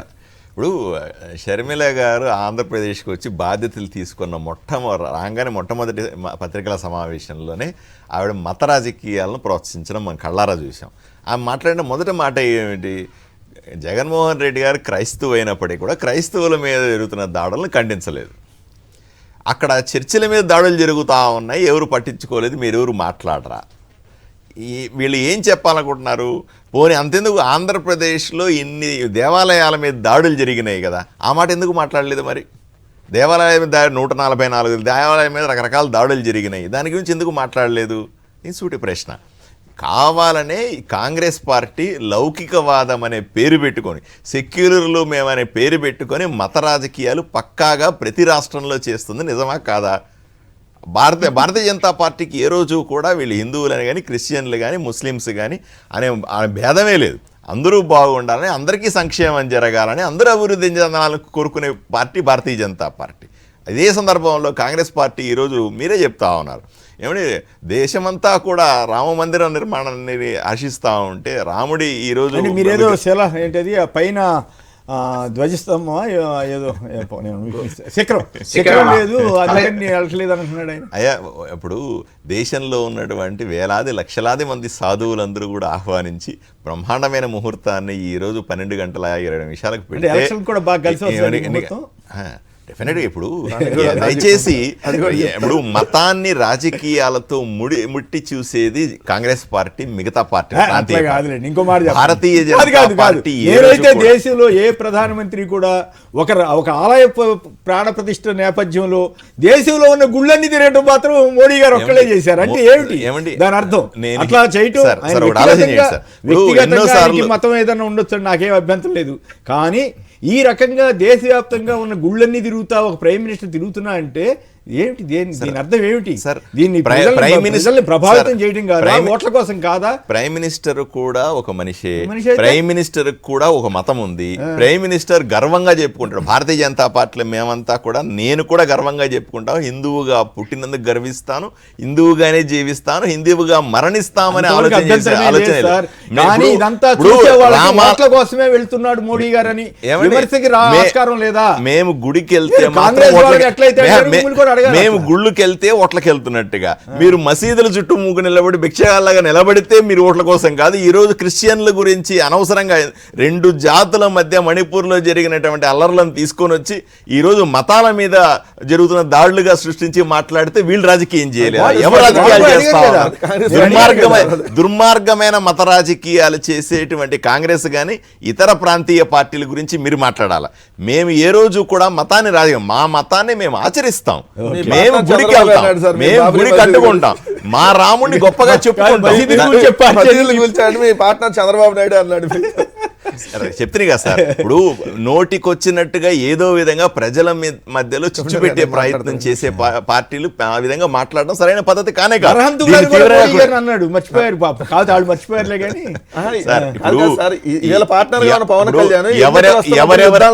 ఎవరెవరైతే దేశంలో మతాల మధ్య గొడవలు సృష్టిస్తాడు మోడీ, దక్షిణ భారతదేశానికి కుక్కలాగా చూస్తాడు.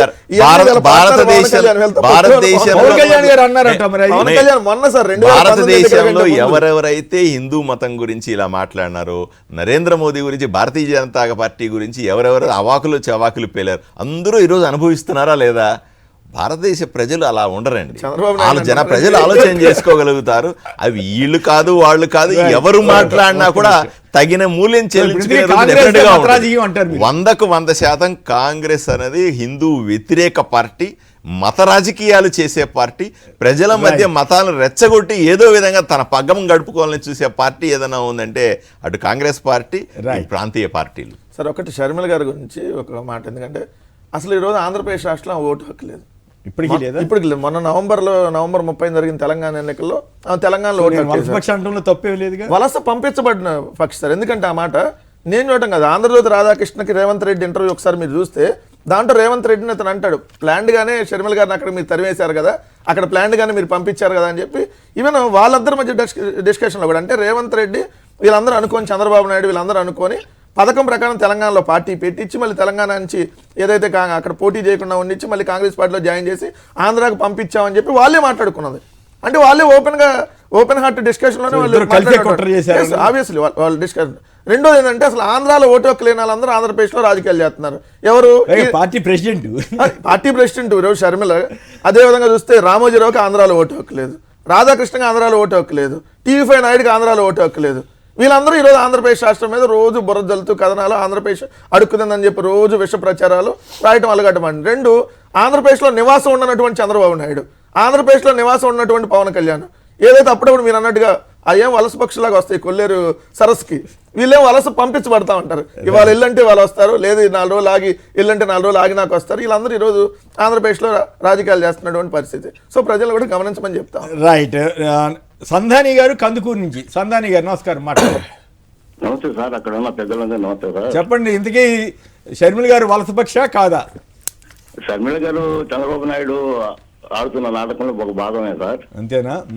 అంతే సార్. తర్వాత ఈ బీజేపీ వారు అంత మత రాజకీయాలు సార్. 2019లో బాలకోట్ దాడి వల్ల 303 సీట్లు తీసుకున్నారు సార్. ఇప్పుడు ఈ రామ జన్మభూమి ఈ రామ మందిరం మీద మత రాజకీయాలు ఆడుతున్నారు సార్. 400 సీట్లు వస్తాయి ఇప్పుడు. మరి 400 సీట్లు టార్గెట్ కదా వాళ్ళ అదే కదా సార్, ఇండియా కూటమిని చీల్చాలని చూస్తున్నారు కదా సార్ వాళ్ళు. Okay, right. ఇండియా కూటమి స్ట్రాంగ్ అయితే వాళ్ళకి కష్టమే సార్. ఇండియా కూటమిలో స్టాండ్ అయ్యే పరిస్థితి పెద్దగా కనబడి సార్ ఆడవాళ్ళు పెట్టుకుంటున్నారు కదా. 4 రాష్ట్రాల్లో ఉన్న కాంగ్రెస్ పార్టీ 3కి పడిపోయింది సార్. ఉండాలి సార్ పోటీ. నెక్స్ట్ ఎలక్షన్ లో 1 to 1 ఉండాలా?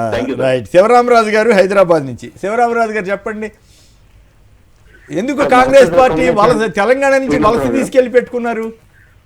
ఇప్పుడు ఈ చంద్రబాబు నాయుడు నుంచి నా డ్రామాలు అనేది ఇప్పటి నుంచి కొత్త కాదు సార్. మనం మీరు చూస్తున్నారు, మేము చూస్తున్నాం.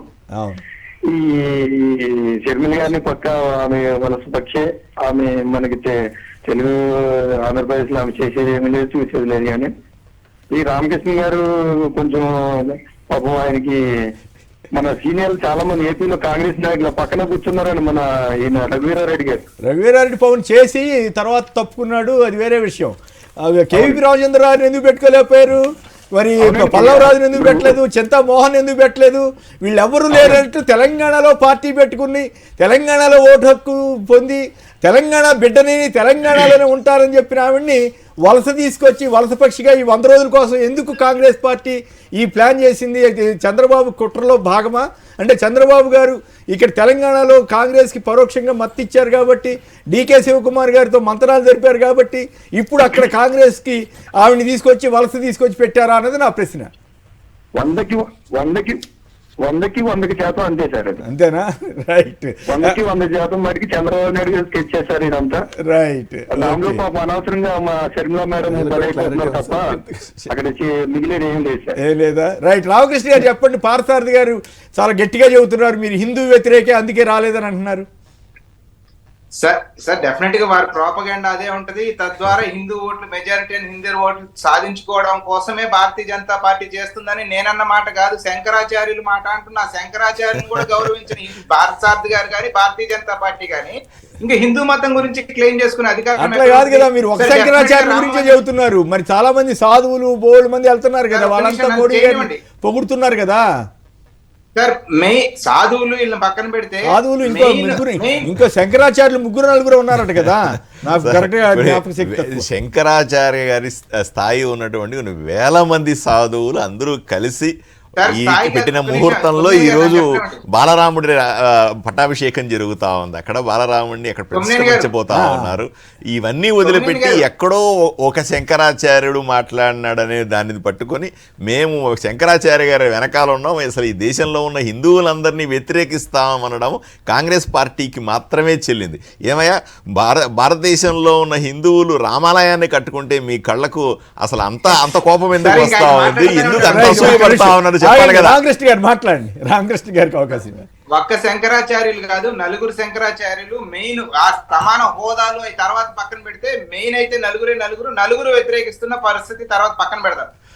ఇవాళ సార్ డెఫినెట్ గా రామ మందిర నిర్మాణానికి మేము ఎక్కడ కూడా వ్యతిరేకంగా ఏ కాంగ్రెస్ వాడు మాట్లాడట్లేదు, లేకపోతే ఏ కాంగ్రెస్ వాడు ఆలోచన చేయట్లేదు. సగం నిర్మితమైన ఆలయాన్ని ఒక దేశ ప్రధాని ఎవరైతే ప్రతిష్ఠ చేయాలో వారి ద్వారా కాకుండా ఈ దేశ ప్రధాని తన కీర్తి కోసం, తన పార్టీ లబ్ధి కోసం తను ఇన్వాల్వ్ అయి చేయటాన్ని కాంగ్రెస్ పార్టీ తప్పుపడతా ఉంది. రాజ్యాంగం సూచించిన దాన్ని కాకుండా తను కొత్త విధానాన్ని, కొత్త పందాన్ని ఎంచుకున్నాడు ఈ ప్రధాని అనేది కాంగ్రెస్ పార్టీ తప్పుపడతా ఉంది. 2, 3 నిజంగా మీకు హిందువుల పట్ల, హైందవం పట్ల, హిందువుల యొక్క అభివృద్ధి కాంక్షించే ఉద్దేశమే మీకుంటే హిందూ మతాన్ని అభివృద్ధి చేయాలి అంటే ఏం చేయాలి? కొమ్మినేని గారు దేశవ్యాప్తంగా ఒక 10 ప్రాజెక్టులో లేకపోతే ఏదో నిర్మించి తద్వారా నీటిపారుదలను లేకపోతే ఏదైనా ప్రజలకు లబ్ధి చేకూర్చి తద్వారా హిందువులు బాగుపడ్డారని చెప్తే ఒక అర్థం పార్థం ఉంది. కానీ ఇవాళ నిరుద్యోగ శాతం తీసుకుంటామా, లేకపోతే దేశంలో ఇప్పుడు దేశాన్ని అభివృద్ధి చేయగలిగింది చేస్తున్నది ఒక నరేంద్ర మోదీ అని మీరు కాదు, ప్రపంచంలో అందరూ చెప్తా ఉన్నారు. అయ్యా ఇప్పుడు ఈ రోజు నిరుద్యోగానికి, ఈ రోజు రామ మందిరం నిర్మాణం చేసుకోవడానికి సంబంధం ఏందో ఒకసారి సమాధానం చెప్పాలి కదా. ఒక్క నిమిషం కంప్లీట్ చేయండి రామకృష్ణ గారు, కంప్లీట్ చేయండి. ఒక మందిర నిర్మాణం ద్వారా రాజకీయ లబ్ధి పొందాలి అని అంటే ఈ 10 ఏళ్ల పరిపాలనలో గత ఎన్నికలకు ఒక సబ్జెక్ట్ తీసుకున్నారు, లబ్ధి పొందారు. ఈ ఎన్నికలకి ఈ సబ్జెక్ట్ తీసుకున్నారు, లబ్ధి పొందే ప్రయత్నం తప్ప మీరు ప్రజలకు పెడుతున్న వార్తలు కానీ ప్రజలకు వేస్తున్న శిక్షలు కానీ దానికి సమాధానం లేకుండా సెంటిమెంట్ పూరితమైన రాజకీయం చేసి ఓట్లు దండుకోవాలనే ఒక కుట్రపూరితమైన రాజకీయం అనేది వాళ్ళ అది కూడా ప్రజలు గమనిస్తా ఉన్నారు. డెఫినెట్ గా మీకు ఆ శిక్ష పడుతుంది. ఎందుకంటే భగవంతుడి నామస్మరణ చేస్తూ భగవంతుని రాజకీయాన్ని వాడుతున్నారు. ఆ శిక్ష మీరు ఖచ్చితంగా పడుతుంది. Point number 1. అంటే మనం కూడా అట్లా కాదు మనం కూడా చేశాం కదా. రాజీవ్ గాంధీ గారే శిలాన్యాస్ చేశాడు కదా అప్పట్లో. మరి ఆ దాని గురించి ఏం చెప్తారు? రాజకీయం కాదా అప్పుడు? రాజీవ్ గాంధీ గారు శిలాన్యాస్ చేశారు కానీ ఈ రకమైన ప్రచారం చేసుకొని ఓట్లు పొందే కార్యక్రమాన్ని అట్లా కాదు. వీళ్ళు క్రిస్టియన్ల గురించి మాట్లాడితే, వీళ్ళు ముస్లిమ్స్ గురించి మాట్లాడితే, వీళ్ళు వేరే మతాలను రెచ్చగొట్టే విధంగా మాట్లాడితే, హిందువుల్ని అవమానపరిచేకంగా మాట్లాడితే రాజకీయాలు చేసినట్టు కాదు. మేము ఈ రోజు మొట్టమొదటి అంశం సార్, ఇప్పుడు రామ మందిరాన్ని నిర్మిస్తుంది ప్రభుత్వం కాదు, శిలాన్యాస సంస్థ నిర్మిస్తా ఉంది. అది వాలంటరీ ఆర్గనైజేషన్. ప్రభుత్వం ఒక్క రూపాయి కూడా దాని మీద ఖర్చు పెట్టలేదు. దీనికి చట్టాలేందో, దీనికి రాజ్యాంగం ఎలా వర్తిస్తుందో సమాధానం చెప్పాలి. రెండవది ఈ రోజు హిందువుల కళ. అయ్యా రామకృష్ణ గారు ఒక్క నిమిషం. ఒక్క నిమిషం రామకృష్ణ గారు, ఇప్పుడు 500 సంవత్సరాల అటువంటి రామ భక్తుల కళ, పోరాటం, ఆరాటం ఇప్పటికీ అయినా సరే అక్కడ రామ మందిరాన్ని కట్టుకోవాలి, రాముడిని ప్రతిష్ఠించుకోవాలన్న కళ నెరవేరే రోజు ఇది. ఈ రోజు కూడా వీళ్ళు రాజకీయాలు మాట్లాడుతా ఉన్నారంటే రామ మందిరం ముమ్మాటికి మా రాజకీయం కాదు. మామూలుగా రామ మందిరం వరకు అయితే ఓకే. ఈయన మోడీ గారు దేశంలో ఉన్న గుళ్ళు గోపురాలు సార్ మోదీ గారి గుళ్ళు తిరగకూడదని మీరు తిరగకూడదు నరేంద్ర మోదీ గారు సమాధానం చెప్పండి. నేనేమని తిరగొద్దు, మనకున్న ధర్మం అది. హిందువుగా మనం చేయాల్సిన పని అది గుడి తిరగడం అన్నది. ప్రైమ్ మినిస్టర్ ఉద్యోగం మానుకుని ప్రైమ్ మినిస్టర్ ఉద్యోగం మానుకొని తిరిగాడు ఆయన. ఏం మాట్లాడుతున్నారు సార్ మరి అన్యాయంగాను? ఇప్పుడు ప్రైమ్ మినిస్టర్ ఉద్యోగం రామ జన్మభూమి ఇష్యూని సాల్వ్ చేసినందుకు మోడీ గారిని ఏదో రకంగా సాల్వ్ చేసి ఒక ఇష్యూని సెటిల్ చేశారని నేను కూడా భావిస్తా, అంతవరకు అభినందిస్తా.